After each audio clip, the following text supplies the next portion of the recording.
esposa e filhos, porque a depender do grau da lepra, queridos, o leproso, ele era separado fora da cidade e vivia em aldeias, no leprosário, né?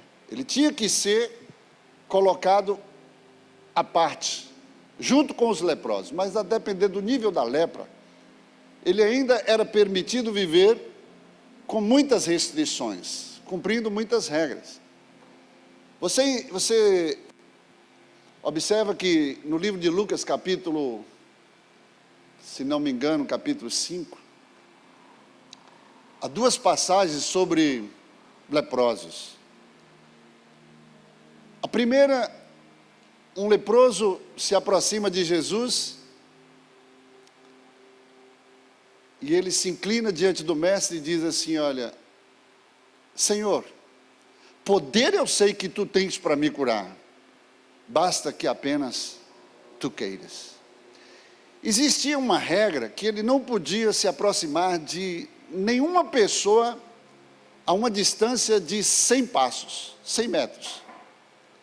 Ele tinha que, ao avistar alguém, ele tinha que desviar o caminho dele, ele tinha que se identificar.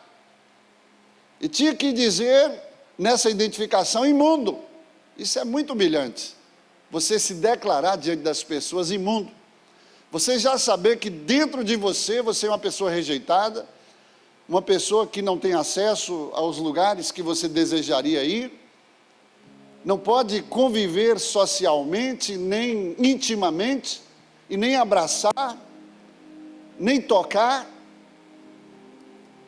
E aí aquele leproso, ele quebra todas essas regras quando ele encontra com Jesus. Isso nos ensina que quando você chega na presença do Senhor, você quebra os protocolos, você quebra as regras, você entra na intimidade, faz coisas que você, quem sabe, não poderia fazer, mas por causa, aleluia, da tua ousadia em se aproximar e querer atrair, e querer buscar a presença do Mestre. Você não olha para nada, você dança e não olha para quem está olhando você dançar, você ora do jeito que você quer orar e você não está nem aí para quem está observando, você faz coisas que você não está nem aí, porque o que você quer, você encontrou. Aí o leproso, ele disse: se tu quiseres, porque eu sei que tu tens poder, tu podes me curar. Aí Jesus primeiro toca. Por quê? Porque aquela pessoa precisava de uma cura primeiro dentro dela.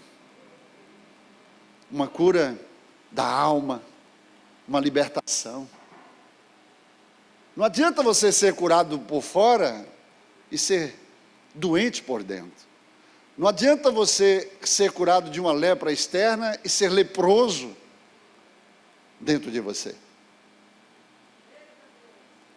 Aí Jesus primeiro tocou.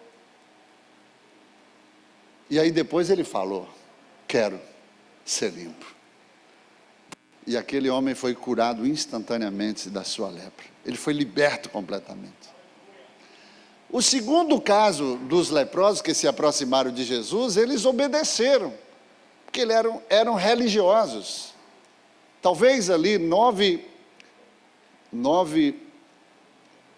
judeus e um samaritano.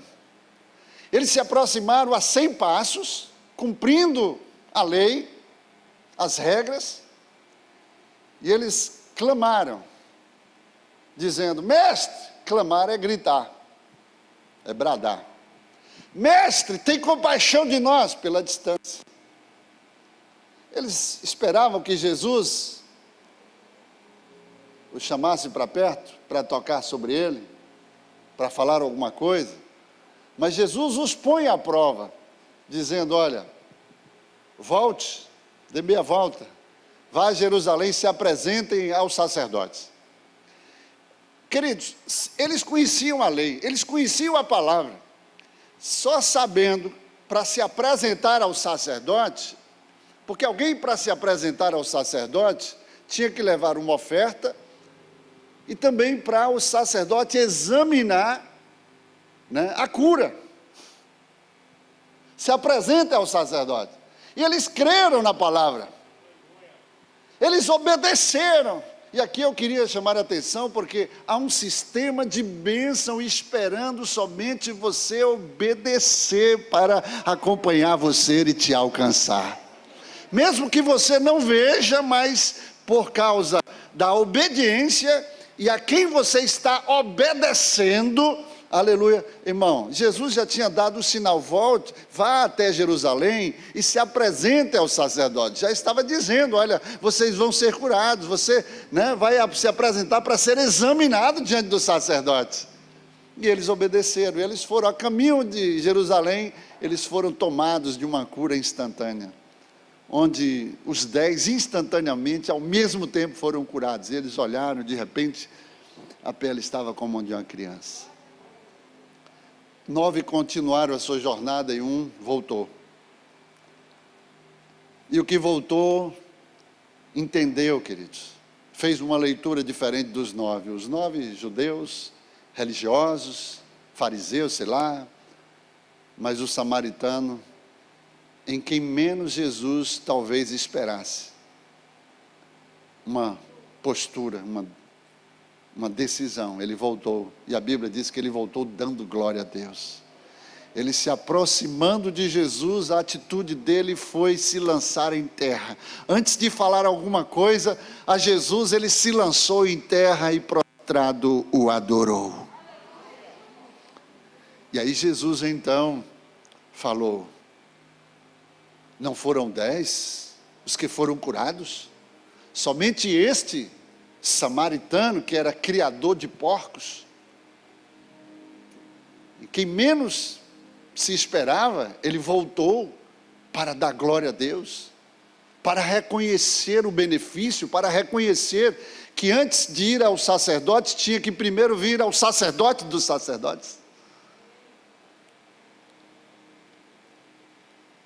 E ali Jesus estava dizendo: olha, de todos que são abençoados,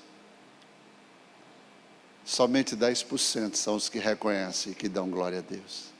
Somente 10% voltam em gratidão, em reconhecimento, para tributar a honra e a glória a Deus. Observe que sempre alguém traria uma oferta pela cura. Talvez não tinha oferta física em dinheiro, ele trouxe a sua própria vida e prostrou-se no altar, porque o altar é onde está a presença do Senhor. E Jesus louvou a atitude daquele leproso.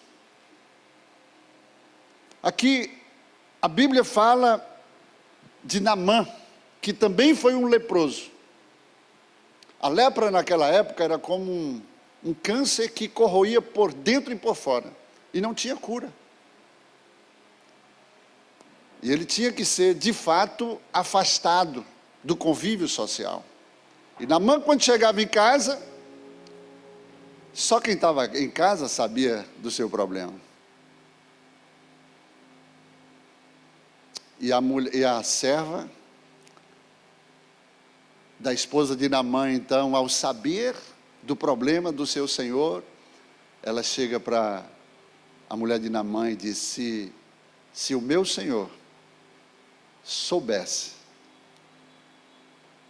que lá em Samaria há um profeta de Deus, que pode resolver o seu problema, que pode curar a sua enfermidade.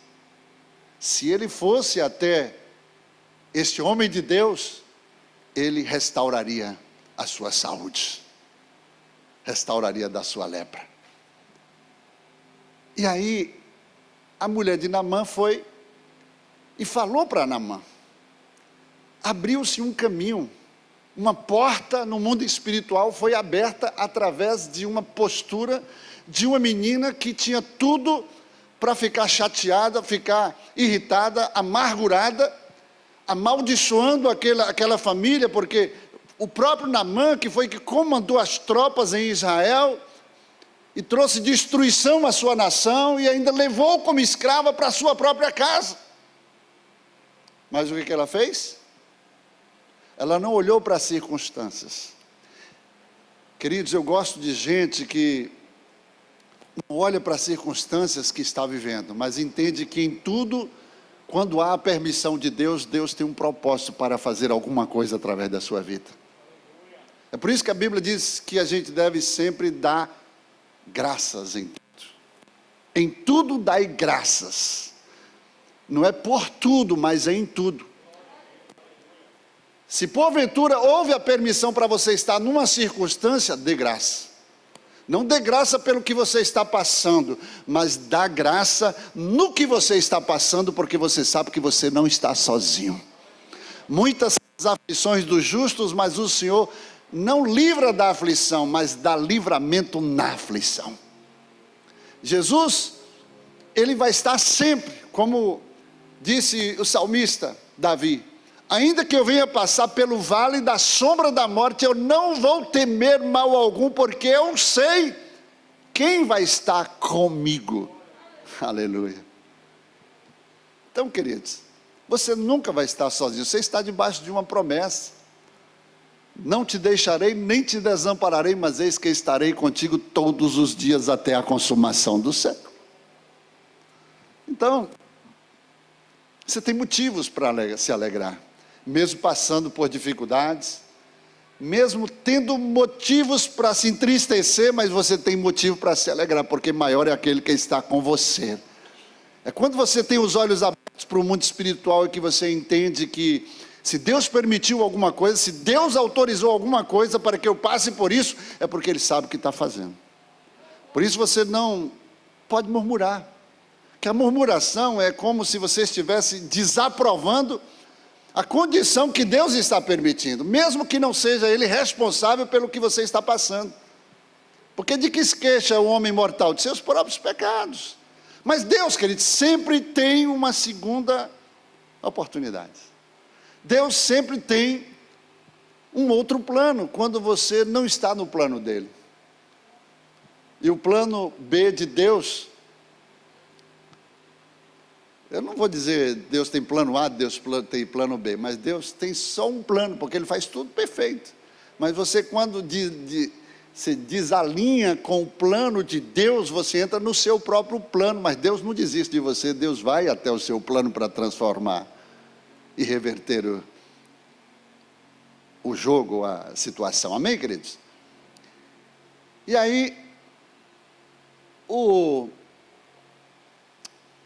general, ele vai até o seu rei, o rei da Síria, e compartilha acerca da atitude da serva. E aí o rei da Síria faz uma carta, conhecemos a história, manda ao rei de Israel,